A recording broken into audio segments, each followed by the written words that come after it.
Today on New Music Friday, we're reviewing the new EP from Texas July and the new full length from Broadside. And we're talking about the new single from The Ghost Inside and a collab with Spiritbox and Megan Thee Stallion. See you in a second.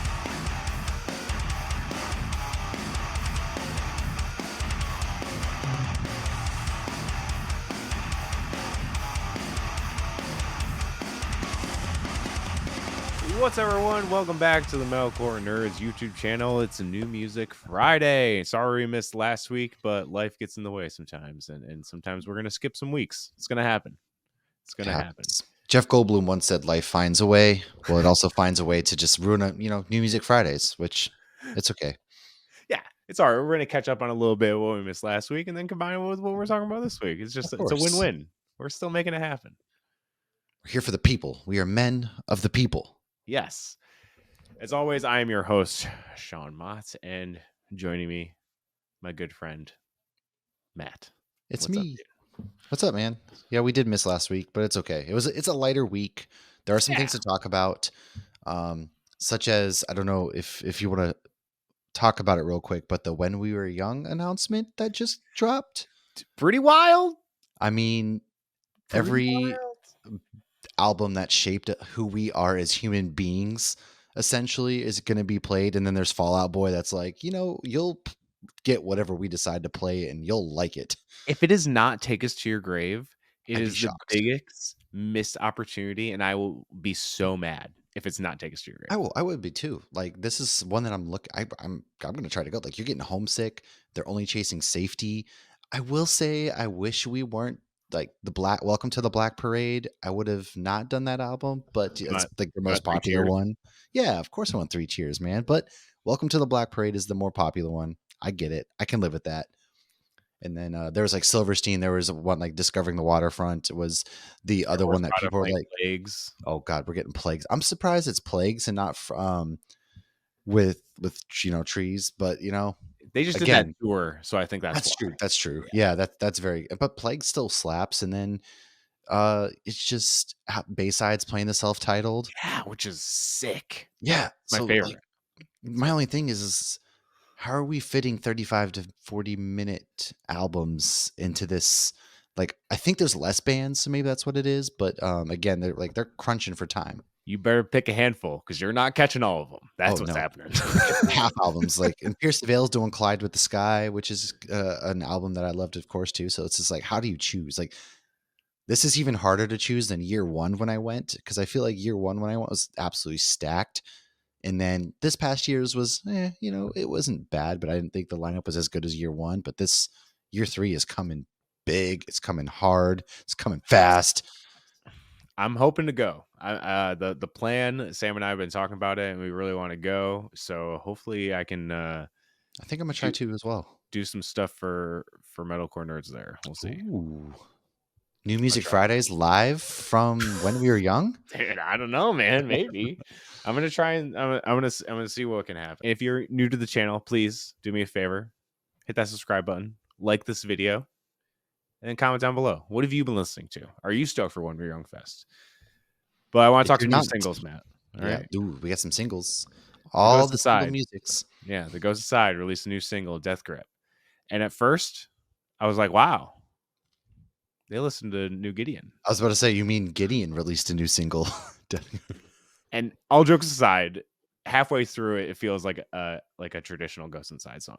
But I will say I am very happy to see an all heavy The Ghost Inside song, because it's been a minute since we've gotten like just a heavy banger from them, at least in my opinion. It feels a little bit like older The Ghost Inside, which I like their newer stuff, but I'm a sucker for returners. So it's not fully that vibe of returners, but again, stoked to see a heavy jam. What'd you think about that? I agree. It definitely felt more like returners, and I do love Dear Youth. That's one of my favorite albums by them. Yep. But this one has that more return to form. I do like this single a lot better than I like the last single. The last single felt a little too like, okay, I think they're trying to go like radio rock style little. I get it, what they're doing. So this one was kind of like return to, hey, we are the Ghost Inside. And this is what we, this is who we are. This is how we always been. Because it really is who they've always been across 3-4 albums. They've very familiar sound, and I really enjoyed it. It's good seeing Vigil and the boys kind of get back in it, create new music. I'm just always gonna have a nostalgic, like, passionate love for those dudes. For sure. And as this episode is airing, I will be on a flight to California to play with the Bummer. Ghost Inside. So Absolutely mental. Like, that's one I'm so jealous, man. Like, I fucking love that band so much. me too. Fucking love that band so much. It's gonna be a killer show. Yeah, I've been lucky to see them even a good amount of times since they've come back from the accident. Yeah. I played with my old bands, played with them pre-accident, but to play with them since they're so much bigger than they ever were before. It's gonna be So, emotional. so to get to play with them is something really special to me, and stoked to be with the No Bragging Rights guys again and Yes. rock a show. You know, So it was up to my boys for me. Yes, because it was good getting to hang out that time, and I love those dudes. They're such chill dudes as well. You yeah, know, good so people. that's gonna be a killer show. If you're in the San Diego area, man, like, get to that show. You know, like, what are you doing? That's a killer lineup, man. It's a good night in music. You can't beat it. Spiritbox. We're gonna talk a little bit of Spiritbox because they dropped an EP, which is fucking amazing. Dude, it starts off gnarly. Like, you know, a lot of people are like, "Oh, Spiritbox is all right." Courtney doesn't really do her heavy. They're not really doing their heavy, and then they just open up with like Jaded, and it's just like, no, dude, she still got it, my dudes. She still has got it, and I actually like this EP, honestly. Like Ultraviolet, I know that's like it's a kind of like their softer one on the album, but I actually really jived with that song big time. I thought it was great. The video for it was actually pretty cool too. Yeah, But all the videos they've done for this EP have been yeah, sick. Yes. I enjoyed it personally. Yeah, the EP is called The Fear the Fear. It came out on, I think it's a collab between Rise Records and Pale Chord. I think they have like a dual Yeah, it dropped signing the thing 3rd of November. with them. Yeah, yeah. And dude, I It's really love this EP. I think it's probably my me favorite too. EP of the Of the year. year. I Yeah, I that's like fair. to separate things. I rank by albums, and then I'll mention like my favorite EPs. But I think Well, this is definitely because you could, because EPs are like a quick 25, 5, 6 song, 25 right. minute listen, and Exactly. then, you're not getting a full album. This is like a sample taster, and I think they did a really good job of just weaving both styles of music that they're really good at. They go the lighter stuff, then they absolutely melt your face away. Yeah, And they dude. did a good job blending the two in this EP. I know I browse obviously the metalcore subreddit, and some people are like, "Oh, are they even metalcore anymore? Why are we still talking about them?" I was like, "Because Come on, what do man. you mean, guys? You guys are never happy." No, people are never happy. It just No. doesn't matter if it's music or pop culture or whatever. There's always going to be people complaining and whining on the internet. Definitely was not on my bingo card for 2023, but I got a PR email that Spiritbox and Megan Thee Stallion did a collab, and pretty much it's just like a metalcore rendition ish per se, if you will, of Megan's song Cobra. Yeah. And holy fuck, it is so good.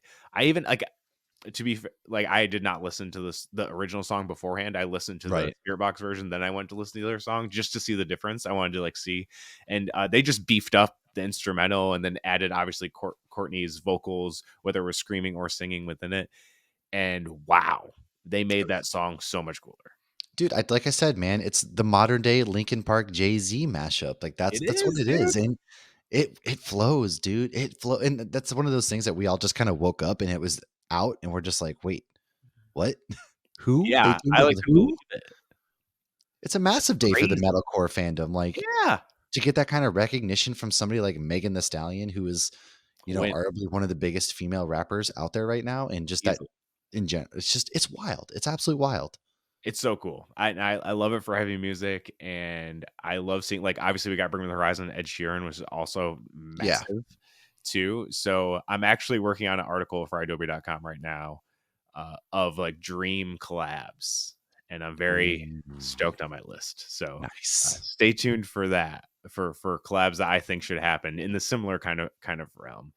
But let's get into some album reviews. We got two things to review. First up, Broadside. They have a new record, Hotel Bleu. World is cruel, cruel, cruel, cruel, cruel. If you got something to lose, if you got something to prove, this world is cruel, cruel, cruel. It It is Broadside's fourth studio album. It came out on Sharptone Records. And this is their first record since 2020. And the band is from Richmond, Virginia, close to where Matt is. That's right, they are. I didn't even realize. I totally didn't even remember that. Yeah, that's 30 minutes away. Yeah, for some reason I thought they were from California. I have no reason know. why. I just did. That was a mistake on my part. Did my research and figured out I was wrong. But this record reminds me a lot of like 2006 bands like The Main, The Cab, Danger Radio, Forever Six Kids, and I fucking love it. The hooks are so catchy, and the beginning of this record is just like a fucking jolt of adrenaline. I love it. It makes you feel like a kid. It's so infectious. But I will say in the middle, it kind of mellows out, and they kind of hit the stride of almost like pop punk meets 1975, which I don't think is bad. I just think it killed the momentum of the record. For me, I really love the high energy songs, but also to kind of sound contradictory to myself, the way it ends with Bleu is perfect. And that's perfect mid 2000s pop punk ending with a ballad. I was gonna say it's a ballad. It's not kind of the vibe of the other songs. So, I was gonna agree with that. Like it starts off, and I am a 2006 pop punk scene kid through and through. And like when you catch me with the catchy riffs, some good instrumentals in there mixed with some fast paced singing and things, that catches me, and that's what they bring you in with.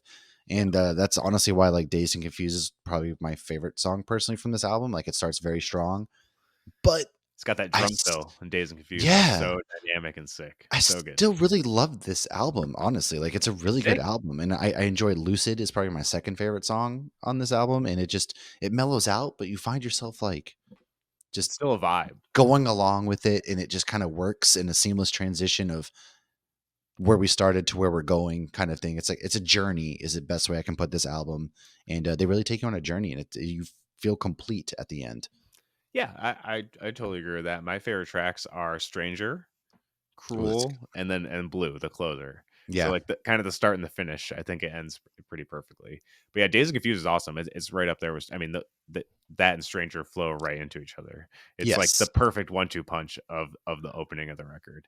So good. I love a good pop punk record. I do too, man. It made me feel all like warm and fuzzy inside, and if I can get more of that, I wouldn't be mad at all. Yeah, it also kind of reminded me of early. Speaking of the album playthroughs with When We Were Young, Stay Champ's Finer Things. They're doing a playthrough of that, but it gave the super pop punk songs gave me vibes of that. Yes, but I mean that stuff reminds me of that era of pop punk too. Honestly, man, I'm gonna go 4.5 on this one. I enjoyed it a lot. Do I wish there was a little bit more substance in the middle of the sandwich, if you will? Yeah, but if somebody was like, "Hey, would you eat this again if you were going to the store to eat a sandwich?" I don't know why, just because I think the beginning and the ends are like our favorite things. So everything in the middle to me, I just relate to food. But I wouldn't be mad if somebody served this up to me again and I could just like catch this album because I really enjoyed it, man. It was good. So yeah, Matt gave it 4.5. I'm giving it a 4 out of 5. Really enjoyed it. But again, like we said, I think could have been brought to the next level record-wise, fully record-wise. Yeah, but I've already listened to this album a handful of times, and every time I'm just like, man, I'm not disappointed. Brings a smile to my face. Yes, that's a win. Yeah, that's a win in my book. Let's close this out. We got an EP to review, Texas in July, Without Reason.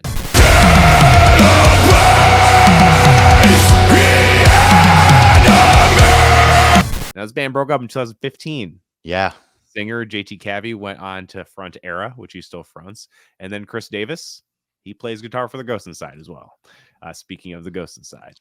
But during the pandemic, the band started chatting, and they got back together in 2021. This is the band's first new music in 9 years. It's been a minute, dude. That's been an absolute menace. Because I used to see this. They used to be openers on like every metalcore tour. Literally, yes. For the longest time. Yeah, like they would open. And I've always appreciated JT's vocals. Like that's one of the things that I really loved about his addition to Era is the vocals that he brought. Were so complimentary and so visceral in some parts. So I really enjoy his vocals. Yeah, 100% agreed. Also, side note, Texas in July is also playing the Ghost Inside show. So if you want more reason to go see it, they open for everybody. Yeah, they're playing too.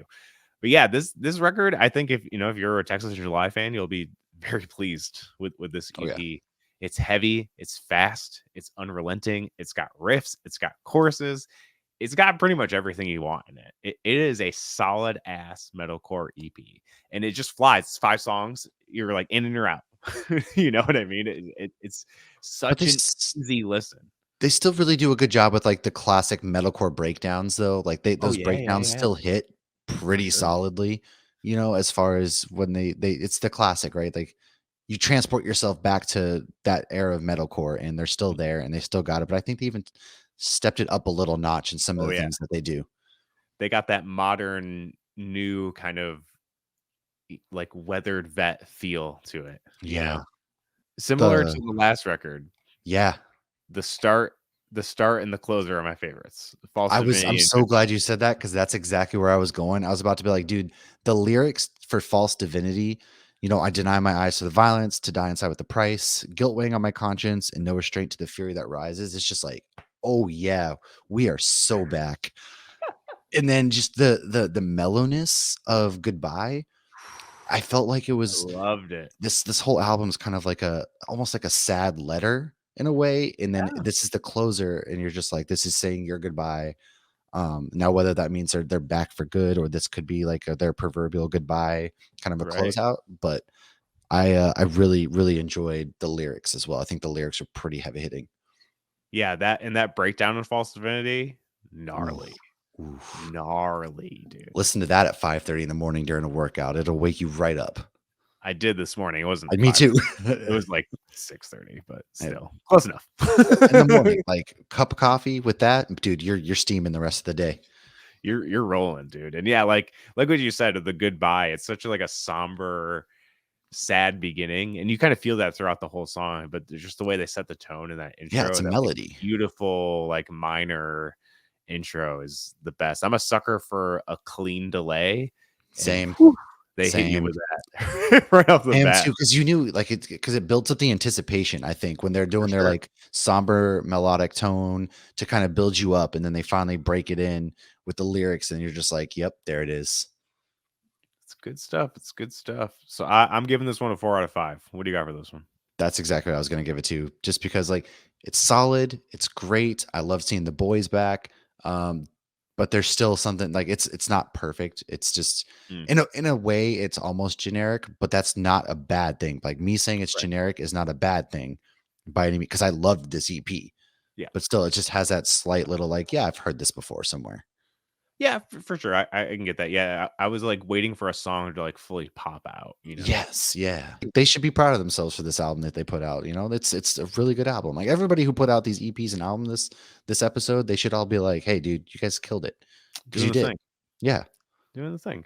But awesome, Matt. Before we get out of here, of course, let them the people know where they can find you.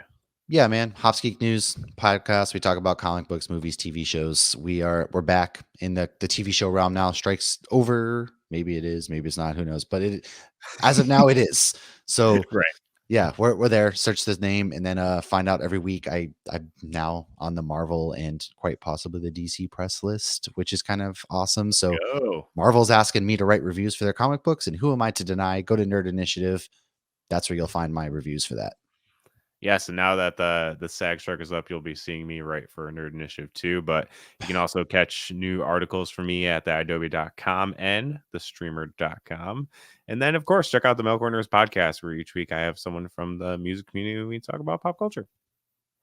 But yeah, that's it for this week. Maybe we'll see you next week, but it's also Thanksgiving week, so maybe not. But if not, we'll maybe see you the week after. You know what? We're gonna see you soon, or we'll see you another time. Perfect.